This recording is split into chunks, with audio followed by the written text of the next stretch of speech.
warahmatullahi wabarakatuh. Perkenalkan, nama saya Almila Syifa Aulia, mahasiswi semester 6 Program Studi Pendidikan Ekonomi Universitas Pancasakti.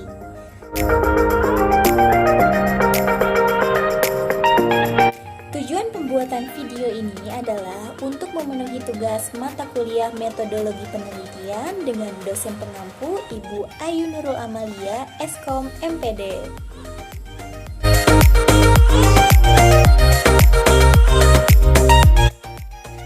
Nah, di video kali ini saya akan menjelaskan tentang isi dari bab 1, bab 2, dan bab 3 dari proposal penelitian.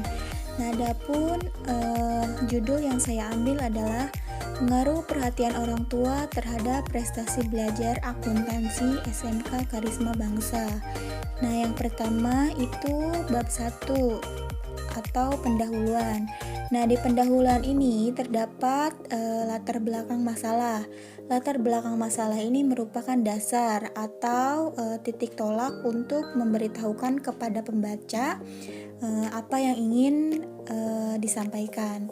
Nah, jadi di sini kita mencari dulu dasar apa sih, penelitian apa sih yang sebenarnya ingin kita teliti gitu. Nah, kemudian yang kedua adalah identifikasi masalah. Nah, di identifikasi masalah ini terdapat pengenalan masalah. Nah, kira-kira permasalahan apa yang didapatkan yang sesuai dengan penelitian yang akan kita lakukan.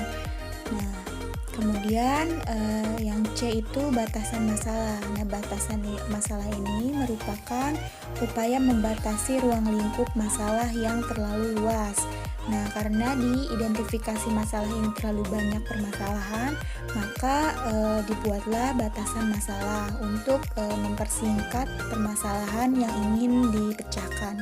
Nah, kemudian rumusan masalah. Nah, rumusan masalah ini merupakan masalah yang ingin dipecahkan atau ingin diteliti. Nah, kemudian tujuan penelitian. Kita melakukan penelitian untuk bertujuan untuk apa sih? Nah, ini disampaikan di tujuan penelitian. Kemudian manfaat penelitian. Nah, penelitian yang kita lakukan ini kira-kira bermanfaat untuk siapa saja? Bermanfaat untuk apa? Nah, ini disampaikan di manfaat penelitian.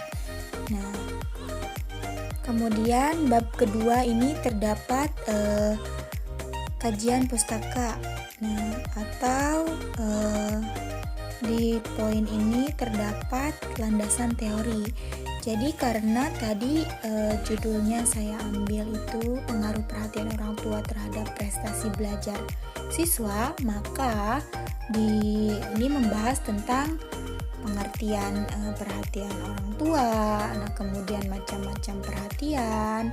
Kemudian ada juga faktor-faktor yang mempengaruhi perhatian orang tua, wujud perhatian orang tua. Kemudian ada juga kajian teori prestasi belajar. Nah, karena kita membahas tentang pengaruh perhatian orang tua terhadap prestasi belajar. Jadi prestasi belajar ini pun dimasukkan ke dalam teori ya, dimasukkan ke dalam landasan teori. Nah, kemudian ada faktor-faktor yang mempengaruhi prestasi belajar juga termasuk ke landasan teori. Nah, ada sikap motivasi belajar, faktor eksternal, kemudian dan lain sebagainya ya, banyak juga. Nah, ada juga faktor internal dari yang mempengaruhi prestasi belajar anak. Nah, kemudian ada juga kajian penelitian yang relevan. Nah, penelitian yang relevan ini diambil dari peneliti yang terdahulu. Jadi sebelum kita meneliti sesuatu, maka kita harus mengetahui apakah itu sudah diteliti oleh orang lain.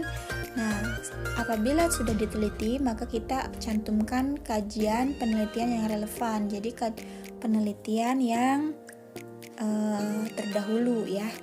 Nah, kemudian ada juga kerangka berpikir. Nah, kerangka pikir ini hubungan antara variabel yang disusun dari berbagai teori ya yang berhubungan.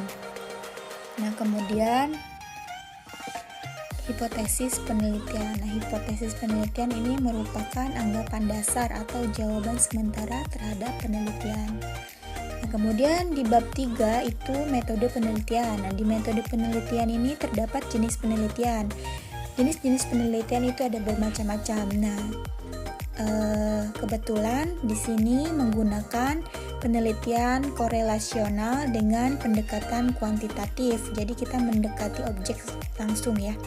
Nah, kemudian ada tempat dan waktu penelitian. Nah, di sini disampaikan kira-kira tempatnya di mana, kita melakukan penelitian itu di mana. Nah, kemudian waktunya juga kapan kita melakukan penelitian.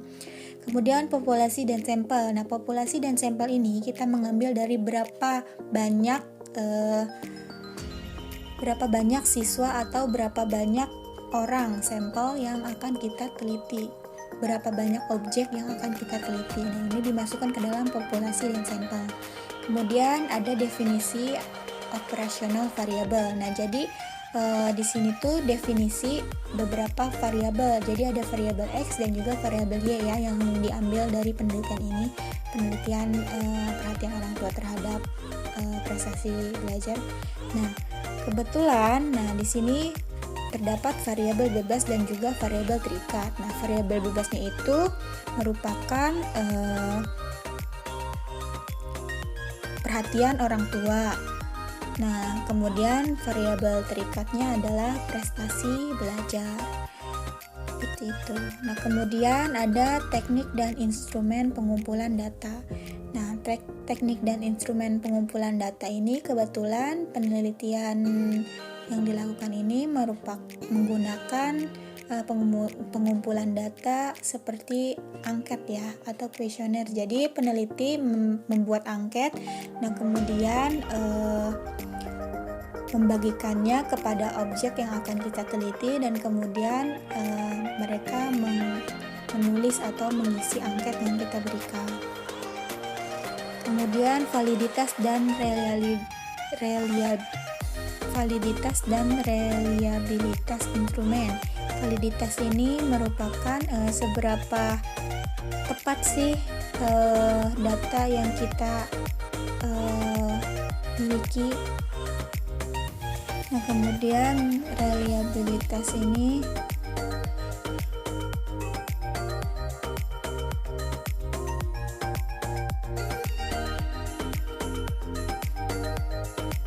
metode yang dilakukan untuk mengetahui ketepatan instrumen dalam menilai apa yang dinilainya.